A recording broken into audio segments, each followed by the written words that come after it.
Cycle पर अपनी दुकान से वापस घर आ रहा होता है। तभी नन्हे की साइकिल की टायर पंचर हो जाती है। नन्हे साइकिल से उतर जाता है। अरे आज तो बहुत ही ज्यादा रात हो गई है। ये रास्ता तो बहुत ही ज्यादा खतरनाक है। ऐसा कहकर नन्हे पैदल ही घर की ओर चल पड़ता है। तभी उसे एक लड़की की आवाज सुनाई देती है। बचाओ, बचाओ, ये मेरी गर्दन काट रहे हैं, मुझे बचाओ, मुझे बचा लो। नन्हे आवाज सुनकर घबरा जाता है और साइकिल छोड़कर भागने लगता है। नन्हे भागते भागते घर पहुंच जाता है। नन्हे को यूं हफ्ता देख कामिनी बोलती है, क्या हुआ जी, आप ऐसे क्यों हाफ रहे हो? इतना तो तुम तब भी नहीं हाफे थे जब मेरे भाई तुम्हें पीटने के लिए ढूंढ रहे थे। कामिनी की बात सुनकर नन्हे को गुस्सा आ जाता है और वो गुस्से में बोलता है, तुझे तो बस ताप दिखाना आता है।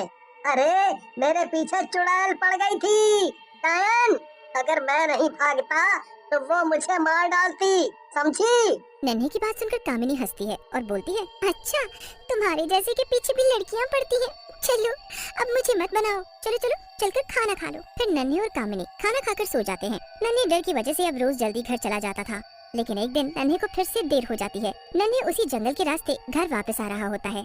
तभी उसे वही आवाज सुनाई देती है, बचा लो मुझे, ये मेरी गर्दन काट रहा है, बचा लो मुझे। ये तो वही आवाज है। लगता है इस चुड़ैल की गर्दन अभी तक नहीं कटी और ये मेरी गर्दन काट कर ही मारेगी। इससे पहले ये कुछ करे, मुझे यहाँ से भाग लेना चाहिए। ऐसा कहकर नन्हे जोर जोर से साइकिल के पैडल मारने लगता है, लेकिन उसकी साइकिल वहीं उसी जगह पर रुक जाती है। इससे पहले नन्हे कुछ समझ पाता, उसके सामने एक सरकटी चुड़ैल आकर खड़ी हो जाती है। उसके हाथों में उसका सर होता है। वो नन्हे से बोलती है, मैंने तुझे कितनी आवाजें दी लेकिन तू मेरे पास नहीं आया। ये देख, वो शैतान मेरी गर्दन काट कर चला गया, लेकिन ये सर जुड़ सकता है, तू इसे उठाकर मेरी गर्दन पर रख दे। लेकिन चुड़ैल को देखकर नन्हे डर के मारे बेहोश हो जाता है। चुड़ैल नन्हे को देखकर बोलती है, ये सब लोग इतना घबरा क्यों जाते हैं मुझे देखकर? मैं तो सिर्फ इन्हें अपना सर जोड़ने को बोल रही हूँ। अगले दिन बेहोश पड़े नन्हे को गोपी नाम का गाँव वाला देखता है और बोलता है, अरे ये तो नन्हे हैं, लेकिन ये यहाँ क्यों सो रहा है? लगता है इसकी पत्नी ने इसे घर से भगा दिया है। गोपी की बात सुनकर उसके साथ खड़ा छुट्टन बोलता है, अरे गोपी भैया, ये नन्हे बेहोश है, समझे? सो नहीं रहा, तुम इसके पास ठहरो, हम इसकी पत्नी और गांव वालों को बुला कर लाता हूँ। वाह, कामिनी भाभी सुंदर है, तो अकेले ही जाओगे? मैं भी तुम्हारे साथ चलूंगा, मैं भी बताऊंगा उन्हें नन्हे के बारे में, है? फिर गोपी और छुट्टन दोनों नन्हे को वहीं छोड़कर कामिनी के पास पहुंच जाते हैं और जोर जोर से चिल्लाने लगते हैं, कामिनी भाभी, अरे ओ कामिनी भाभी, आप यहाँ बैठी हो, वहाँ नन्हे बेहोश पड़ा है।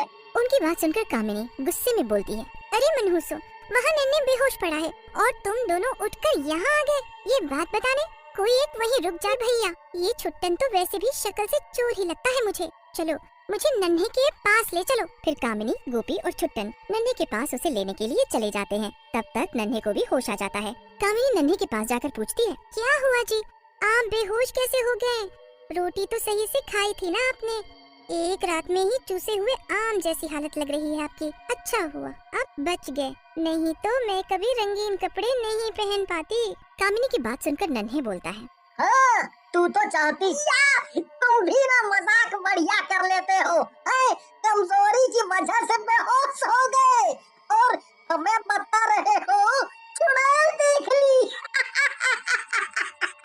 नन्हे उन तीनों को यकीन दिलाने की बहुत कोशिश करता है, लेकिन वो तीनों उसकी कोई बात नहीं मानते। फिर नन्हे बीमार हो जाता है और कई दिनों तक घर से नहीं निकलता। एक दिन कामिनी नन्हे के पास आती है और बोलती है, अजी सुनते हो, गांव वाले आज बातें कर रहे थे कि गांव में कोई सरकटी चुड़ैल घूम रही है और लोगों को मार भी रही है। हाँ ठीक है, तुमने देखी थी, मान गई, लेकिन कहीं वो चुड़ैल हमें भी न मार डाले। मुझे तो बहुत डर लग रहा है, अब कहीं वो हमारे घर ना आ जाए। फिर उसी रात जब कामिनी और नन्हे अपने घर में सो रहे होते हैं, तभी घर के दरवाजे पर जोर जोर से दस्तक होती है। शोर सुनकर कामिनी उठ जाती है। अब कौन आ गया इतनी रात को यहाँ? मुझे लगता है इन्हीं का कोई रिश्तेदार होगा, जब से बीमार हुए हो ये घर तो होटल ही बन गया है।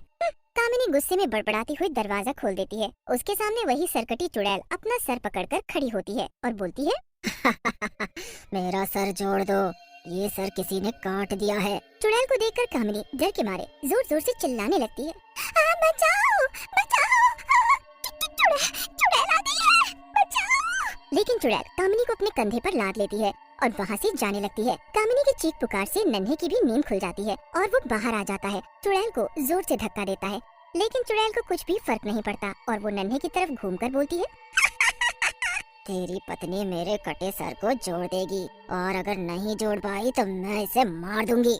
फिर चुड़ैल घूमकर वापस जाने लगती है, लेकिन नन्हे वहाँ पड़े एक डंडे से चुड़ैल के पैरों पर जोर से वार करता है। चुड़ैल वहीं गिर जाती है, उसके हाथों से कामिनी छूट जाती है। तेरी इतनी हिम्मत कि तू मुझे मारेगा, मैं तेरी जान ले लूंगी, समझा? आज तेरी मौत पक्की है, समझ ले। ऐसा कहकर चुड़ैल नन्हे को गर्दन से पकड़ लेती है और गला दबाने लगती है। आया मजा, मेरे ऊपर हमला करने चला था, अब तुझे कोई नहीं बचा सकता। अपनी मौत को सामने देख नन्हे भगवान शिव के नाम का जाप करने लगता है। ये देख चुड़ैल बोलती है, तुझे कोई नहीं बचा सकता, अब समझा तू। लेकिन वहाँ एक त्रिशूल आता है और चुड़ैल की छाती में आकर लग जाता है।